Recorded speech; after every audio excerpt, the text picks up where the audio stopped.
जय Hind. Magadh university BSc part 1 math में objective question कितना आपको एग्जाम में पूछा जाएगा और कितने मार्क्स का पूछा जाएगा और कौन सा सब्जेक्ट से आपको कितने क्वेश्चन पूछा जाएगा, तो सारी चीजों को डिटेल में समझेंगे। तो वीडियो चालू करने से पहले हम लोग थोड़ा सा रिक्वेस्ट है कि अगर आप हमारे चैनल पे नए हैं तो प्लीज सब्सक्राइब कर ले और बेल आइकन को दबा दें, क्योंकि इसी प्रकार से आपको हम बीएससी मैथमेटिक्स का लेक्चर आपको हम प्रोवाइड करते रहते हैं। तो चलिए इस वीडियो को शुरू करते हैं। सबसे पहले हम लोग पेपर 1 की बात करते हैं। तो पेपर वन हम लोग सबसे पहले देखेंगे। तो पेपर वन आपको 100 मार्क्स का होगा। कितने का होगा? 100 मार्क्स। सॉरी, पेपर 1 आपको 100 मार्क्स का होगा और पर क्वेश्चन और टोटल नंबर ऑफ क्वेश्चन आपको 50 होगा। 50 होगा या 50 से अधिक होगा। अगर 50 क्वेश्चन आपको पूछता है तो आपको 50 क्वेश्चन का ही जवाब देना है। अगर इससे ज्यादा अगर क्वेश्चन देता है आपको, सपोज कि ये 50 के जगह पे आपको 100 क्वेश्चन दे दे, 100 क्वेश्चन दे दे या 80 क्वेश्चन दे दे, या मतलब 50 से ग्रेटर देन जितना भी आपको दे सकता है। तो मिनिमम आपको 50 क्वेश्चन पूछा जाएगा। अगर 50 से ज्यादा पूछता है, अगर 50 से ज्यादा पूछता है, 50 ग्रेटर देन मैक्सिमम अगर ज्यादा पूछता है, सपोज कीजिए अगर ज्यादा पूछता है, तो इस केस में आपको 50 क्वेश्चन का ही जवाब देना होगा। आपको 50 क्वेश्चन का ही जवाब देना होगा और पर क्वेश्चन आपका पर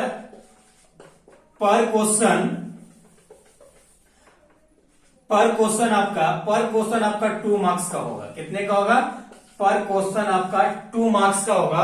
और जैसा कि आपको मालूम है कि आपको पेपर 1 में ग्रुप ए और ग्रुप बी, ग्रुप सी और ग्रुप डी पढ़ना था। तो इसमें आप group A, group B, group C करके नहीं पूछा जाएगा। आपको इसमें सब्जेक्ट बाय ऑब्जेक्टिव क्वेश्चन होगा। जैसे ग्रुप ए की बात करें तो ग्रुप ए में हम लोग को सबसे पहला जो पढ़ना था, सेट थ्योरी पढ़ना था। क्या पढ़ना था? सेट थ्योरी पढ़ना था और ट्रिग्नोमेट्री पढ़ना था। क्या पढ़ना था? ट्रिग्नोमेट्री पढ़ना था। तो इसमें देखिए हर ग्रुप से आपको 10 क्वेश्चन पूछा जाएगा।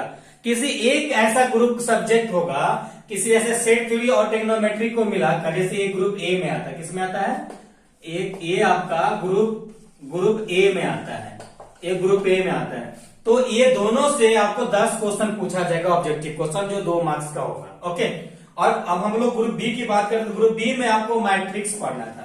ग्रुप बी में आपको मैट्रिक्स पढ़ना था। किसमें? ग्रुप बी में। ग्रुप बी में आपको मैट्रिक्स पढ़ना था और ग्रुप बी से भी आपको कितने क्वेश्चन पूछा जाएगा? 10 क्वेश्चन पूछा जाएगा। 10 क्वेश्चन पूछा जाएगा। अब फिर उसके बाद हम लोग ग्रुप सी में जो पढ़ना था, थ्योरी ऑफ इक्वेशन पढ़ना था। ग्रुप बी में थ्योरी ऑफ इक्वेशन पढ़ना था। ओके। ग्रुप बी में थ्योरी ऑफ इक्वेशन पढ़ना था और थ्योरी ऑफ इक्वेशन से भी आपको 10 क्वेश्चन पूछा जाएगा। ओके। ग्रुप सी था, सॉरी, ये ग्रुप सी था और इससे भी 10 क्वेश्चन आपको पूछा जाएगा। उसके बाद जो हम लोग ग्रुप डी था, ग्रुप डी में हम लोग का, सॉरी, ग्रुप सी में आपको एलपीपी पढ़ना था। ग्रुप सी में आपको एलपीपी पढ़ना है। एलपीपी क्या है? Linear programming problem. एलपीपी पढ़ना था। एलपीपी पढ़ना था किसमें? ग्रुप सी में। और इससे भी आपको 10 क्वेश्चन पूछे जाएगा। ग्रुप सी से भी, एलपीपी से भी। और आपको फाइनली ग्रुप डी में आपको थ्योरी ऑफ इक्वेशन पढ़ना था। ग्रुप थ्योरी ऑफ इक्वेशन आपको ग्रुप डी में पढ़ना था। किसमें पढ़ना था? ग्रुप डी में पढ़ना था। और इससे भी आपको 10 क्वेश्चन रहेगा। इससे भी आपको 10 क्वेश्चन पूछा जाएगा और पर क्वेश्चन 2 मार्क्स का होगा। और इसमें आप देखिए, आप इस पूरे पेपर 1 की बात कर ले तो पेपर 1 में कोई एक ऐसा सब्जेक्ट होगा जिसमें से ज्यादा क्वेश्चन आएगा। तो कौन ऐसा सब्जेक्ट होगा? तो देखिए, सबसे कम अगर क्वेश्चन ऑब्जेक्टिव फ्रेम हो पाता है मेरे एक्सपीरियंस, मेरे नॉलेज के अनुसार, तो ये आपका है। मिनिमम क्वेश्चन आपको एलपीपी से क्वेश्चन फ्रेम होगा। मिनिमम आपको एलपीपी से ही क्वेश्चन फ्रेम होता है। ओके। और मैक्सिमम की बात करें तो आपका ट्रिग्नोमेट्री से ज्यादा क्वेश्चन आएगा। ट्रिग्नोमेट्री और आपका मैट्रिसेस, यानी ये दोनों आपका सबसे ज्यादा मैक्सिमम क्वेश्चन पूछे जाने वाला है सब्जेक्ट है, मैक्सिमम क्वेश्चन पूछे जाने वाला है। तो अगर आपका तैयारी नहीं होता है, अगर आप पास मार्क चाहते हैं तो कम से कम आप ट्रिग्नोमेट्री और मैट्रिसेस का 2 सब्जेक्ट आप कवर कर लीजिएगा, तो आप अच्छे से पास मार्क लेके आ सकते हैं। और इसमें साथ में अगर सेट थ्योरी भी कर लेते तो समझिए अच्छे मार्क्स हो जाता है। ओके, तो अगर जो कोई एक ऐसा स्टूडेंट है जिसका बिल्कुल ही तैयारी नहीं हुआ है, बिल्कुल नथिंग टू डिस्प्ले है, तो आपको मेरा सजेशन है कि आप ट्रिग्नोमेट्री को ही फॉलो कीजिए, ट्रिग्नोमेट्री को ही चूज कीजिए। और ट्रिग्नोमेट्री का आपको हम लोग ऑलरेडी लेक्चर प्रोवाइड कर दिए हैं, आपको आई कार्ड मिल जाएगा, वहां से आप देख लीजिएगा। और जितने भी यहाँ पे देख रहे हैं लगभग मैट्रिसेस का भी आपको ऑब्जेक्टिव क्वेश्चन का लेक्चर दे दिया, वो कंप्लीट होने के कगार पे है। और आपको एलपीपी का आने वाला है, शूट हो चुका है, आपको वो जल्द मिलेगा। और थ्योरी ऑफ इक्वेशन का भी कंटेंट हम लोग का रेडी है, तो आप 2-4 दिन में आपको सारी जितनी भी बचा हुआ है सब कंप्लीट हो जाएगा। आपको सेट थ्योरी हम लोग करा दिए हैं, ट्रिग्नोमेट्री करा दिए हैं और मैट्रिसेस भी करा दिए हैं, लगभग एक आध लेक्चर और आएगा। बाकी का एलपीपी और ये थ्योरी ऑफ इक्वेशन, ये दोनों आपका होने हम लोग मतलब इसका तो वीडियो शूट हो चुका है और इसका कंटेंट रेडी है, तो ये भी आने वाला कल में आपको 2 दिन में सब दोनों का मिल जाएगा। ओके, तो अगर आप सारी जितने भी हम लोग पढ़ा चुके हैं 3 सब्जेक्ट, अगर उसका आप ऑब्जेक्टिव नहीं देखे, अगर आप नहीं देखे हैं लेक्चर, तो आपको आई कार्ड में पूरे प्लेलिस्ट का मिल जाएगा, वहां से आप जाके सभी सब्जेक्ट का लेक्चर देख लीजिएगा और आप अच्छे मार्क्स लेके आ सकते हैं। यकीन मानिए, अगर हमारा आप लेक्चर देख लेते हैं तो समझिए आपको अच्छे मार्क्स लाने से कोई नहीं रोकेगा। अगर आपका बिल्कुल ही नहीं तैयारी है तो आप ट्रिग्नोमेट्री जरूर कर लेके जाइएगा, ट्रिग्नोमेट्री और मैट्रिसेस। अगर दोनों में से कोई पॉलिंग करना है या तो आप ट्रिग्नोमेट्री भी कर सकते हैं या मैट्रिसेस भी, दोनों से मैक्सिमम क्वेश्चन पूछने की संभावना है। ओके, तो आप समझ गए। फिर से एक बार आपको रिपीट कर देते हैं, आपको 100 मार्क्स का क्वेश्चन पूछा जाएगा। 100 मार्क्स पर क्वेश्चन आपका 2 मार्क्स का होगा और मिनिमम क्वेश्चन आपको 50 क्वेश्चन पूछा जाएगा। अगर मैक्सिमम पूछता है तो 50 क्वेश्चन के ही आपको जवाब देना पड़ेगा, ऐसा लिखा रहेगा, आप देख लीजिएगा, पढ़ लीजिएगा अच्छे से। उसके बाद आपको जितने भी आपको सब्जेक्ट पढ़ना था पेपर 1 में, सबसे 10 क्वेश्चन एनी हाउ पूछा जाएगा, यानी आपका 10 क्वेश्चन रहेगा और किसी एक सब्जेक्ट से आपको ज्यादा क्वेश्चन रहेगा। जैसे देखिए कितने सब्जेक्ट आपको पढ़ना था, 1 2 3 4, यानी 10 चौका 40 हो गया, 40 क्वेश्चन हो गया, 40 यानी 40 दूना 80 मार्क्स हो गया।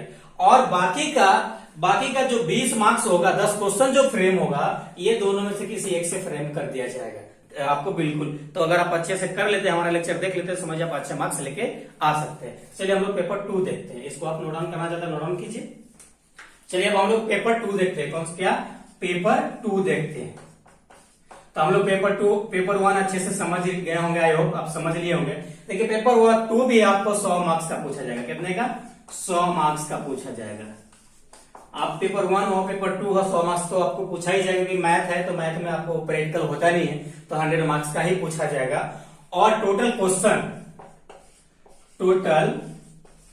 आपको 50 हो सकता है, और इससे अगर ज्यादा होता है 50 अगर ग्रेटर देन अगर ज्यादा होता है मैक्सिमम, तो मैक्सिमम होता है तो समझिए आपको 50 क्वेश्चन का ही जवाब इसमें भी देना है। और इसमें भी पर क्वेश्चन आपका 2 मार्क्स का होगा। कितने का होगा? पर क्वेश्चन आपका 2 मार्क्स का होगा। ओके, और उसके बाद जितने भी सब्जेक्ट पढ़ना है, जैसे ग्रुप ए की बात कर लेते हैं। किसका? ग्रुप ए की बात कर लेते हैं। ग्रुप ए में आपको क्या पढ़ना था? डिफरेंशियल कैलकुलस पढ़ना था। ग्रुप ए में हम लोग को डिफरेंशियल कैलकुलस पढ़ना था।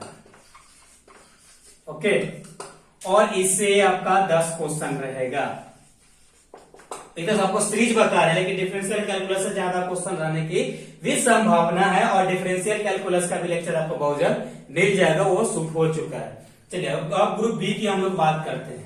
ग्रुप बी आपको समझिए, ये पेपर 2 बहुत आसान है, आप इजीली इसमें अच्छा मार्क्स ला सकते हैं। अगर तैयारी नहीं है तो आप पास कर सकते हैं इजीली, इसमें पास करने की चिंता नहीं है, इसमें बहुत सारे इजी सब्जेक्ट है आपका। उसके बाद ग्रुप बी में आपको जो पढ़ना है, इंट्रीगल पढ़ना है। क्या पढ़ना है?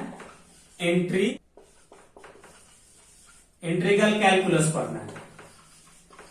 ओके, इंट्रीगल कैलकुलस में भी आपको 10 क्वेश्चन पूछा जाएगा। इंट्रीगल कैलकुलस में भी 10 क्वेश्चन पूछा जाएगा। ओके, इंटीग्रल कैलकुलस में। और उसके बाद आपको ग्रुप सी में जो पढ़ना था, ग्रुप सी में आपको क्या पढ़ना था, ग्रुप सी में आपको 2D पढ़ना था। क्या पढ़ना था? 2D, टू डायमेंशनल पढ़ना था। और इससे भी समझिए तो 10 क्वेश्चन आपको रहेगा। ओके, और इससे भी आपको 10 क्वेश्चन रहेगा। उसके बाद फाइनली जो ग्रुप डी में जो पढ़ना है आपको, ग्रुप डी में आपको 3D पढ़ना था। ग्रुप डी में 3D पढ़ना था और 3D से भी 10 क्वेश्चन रहेगा, 10 क्वेश्चन रहेगा। अब बात आती है कि यहाँ पे जिसका तैयारी बिल्कुल ही नहीं हुआ है, वैसे स्टूडेंट किस प्रकार से पढ़े कि वो पास हो जाए। अगर जिसका थोड़ी बहुत भी तैयारी हो जाए तो अच्छे मार्क्स कैसे लाया जा सकता है पेपर 2 में। तो देखिए, आपका सबसे आसान अगर कोई सब्जेक्ट है तो आप 3D को फॉलो कीजिए। इसमें क्या है, इसमें ज्यादातर फॉर्मूला बेस्ड क्वेश्चन पूछा जाएगा। 3D और डिफरेंशियल कैलकुलस, 3D और डिफरेंशियल कैलकुलस, इससे ये दोनों सब्जेक्ट ऐसा है जिससे आप केवल आपको ज्यादा फॉर्मूला बेस्ड सब्जेक्ट है, इसमें ज्यादातर फॉर्मूला आपको पूछा जाएगा। अगर उसे आप रट लेते हैं, समझिए जिसका तैयारी नहीं हुआ है वो आराम से अपना ये पेपर 2 निकाल ले सकता है। अब देखिए, जैसा कि आपको सब्जेक्टिव को जब आपका एग्जाम होता था तो उसमें नेसेसरी रहता था कि हर ग्रुप से एक क्वेश्चन का जवाब देना है, लेकिन यहाँ पे आपको कोई नेसेसरी, कोई बाउंडेशन नहीं रहेगा कि आप ग्रुप बी। सबसे पहली बात तो आपको जब इस बार जो ऑब्जेक्टिव का एग्जाम होगा तो group A, group B, group C, group D देखने को नहीं मिलेगा, बिल्कुल ही नहीं मिलेगा। केवल सब मिली जुली भगत रहेगा क्वेश्चन, जिसमें हर सब्जेक्ट से 10 क्वेश्चन आपको देखने को मिलेगा। तो बात करते हैं कि अगर किसी स्टूडेंट को अगर तैयारी नहीं हुआ है तो कौन सा सब्जेक्ट को अगर लेके चले, तो या तो आप 3D लेके चलो या आप इंटीग्रल डिफरेंशियल कैलकुलस लेके चलो। दोनों में से एक कोई सब्जेक्ट अच्छे से आप कर लीजिएगा। हम लोग 3D का लेक्चर ऑलरेडी कंप्लीट करा चुके हैं, तो आपको आई कार्ड में मिल जाएगा। अगर नहीं देखें तो देख लीजिएगा। और डिफरेंशियल कैलकुलस भी आपको अभी आने वाला है, बहुत जल्द मिलेगा। और इसमें से आपको 2D भी हम लोग करा चुके हैं, तो 2D भी आपको आई कार्ड में मिल जाएगा, वहां से आप देख लीजिएगा। और जितना भी हम लोग लेक्चर प्रोवाइड किए हैं, अगर आप अच्छे से उसको आप देख लेते हैं 2, 4, 5 बार भी, तो अच्छे मार्क्स आप ला सकते हैं। देखिए, ऑब्जेक्टिव जो एग्जाम होता है ना, उसमें आप अच्छे मार्क्स ला सकते हैं, क्योंकि इसमें नेगेटिव मार्क्स आपका सबसे पहले तो होगा नहीं, कोई कंपटीशन का एग्जाम हो नहीं रहा है। और इसमें से जो सबसे कम क्वेश्चन पूछा जाएगा वो 2D से पूछा जाएगा। किससे पूछा जाएगा? सबसे कम क्वेश्चन 2D से पूछा जाएगा, मिनिमम क्वेश्चन। ओके, ये 2D से पूछा जाएगा, तो ये आप ध्यान रखिएगा। तो अगर आपको किसी को अगर तैयारी नहीं होता तो 2D के पीछे जाता है, तो 2D से जो क्वेश्चन फ्रेम होता है, इससे कम क्वेश्चन क्यों पूछा जाएगा? अगर 2D से क्वेश्चन फ्रेम होता है तो काफी हार्ड क्वेश्चन फ्रेम होता है। तो ये आपका कोई कंपटीशन का एग्जाम नहीं हो रहा है क्या इस 2D से आपको हार्ड क्वेश्चन पूछा जाएगा? आपका जनरली ग्रेजुएशन का एग्जाम है, तो उतनी भी हार्ड क्वेश्चन आपको देखने को नहीं मिलेगा, ताकि आप इजिली ऐसे क्वेश्चन रहेगा कि इजिली आप सॉल्व कर पाएंगे, तो इसीलिए इससे कम क्वेश्चन देखने को मिलेगा। 3D से क्वेश्चन थोड़ा फॉर्मूला बेस्ड क्वेश्चन होता है, एग्जामिनर को भी मालूम है कि कोई स्टूडेंट फॉर्मूला याद करके आया रहेगा, तो आराम से क्वेश्चन सेलेक्ट मार सकता है। ओके, और डिफरेंशियल कैलकुलस, हाँ, लेकिन ये इंटीग्रल है, जो इंटीग्रेशन है, इसमें ज्यादा क्वेश्चन न्यूमेरिकल बेस्ड रहेगा, सॉल्व करना पड़ेगा आपको। तो इससे भी अगर आप तैयारी नहीं कर पाए हैं, किए हैं, तो आपको काफी इसे क्वेश्चन सॉल्व करना मुश्किल हो जाएगा। इसे हम लोग लेक्चर इसका भी रेडी है पूरा सब, आपको लगभग आपको मेरे ख्याल से 10 तारीख तक आपको 12 या 13 तारीख तक पूरा लेक्चर आपको मिल जाएगा, पूरा कंप्लीट कोर्स करा दिया जाएगा, जितने भी आपका जिससे भी क्वेश्चन पूछे जाने वाला है। ओके, ऐसे ऑलमोस्ट हम लोग करा चुके हैं पेपर 1 का भी, पेपर 2 का भी। तो अगर अभी तक नहीं देखे तो आपको पूरा प्लेलिस्ट का आपको आई कार्ड में लिंक मिल जाएगा, वहां से आप जाके देख लीजिएगा और आप अच्छे से एग्जाम की तैयारी कीजिएगा। और मेरे तरफ से आपको बेस्ट ऑफ लक, आप अच्छे से एग्जाम दीजिए और अच्छे मार्क्स लेके आइए। तो चलिए आप कमेंट करके जरूर बताइएगा ये लेक्चर आपके लिए कितना हेल्पफुल है, और आप अच्छे से एंजॉय कीजिए। और हमारा लेक्चर में अगर किसी प्रकार कोई डाउट होता है तो स्क्रीन पे मेरा व्हाट्सएप नंबर शो कर रहा है, वहां से आप अपना डाउट भेज सकते हैं और अपना डाउट क्लियर कर सकते हैं। तो चलिए फिर मिलते हैं नेक्स्ट लेक्चर के साथ, जब तक अपना ख्याल रखिए। Thank you, love you.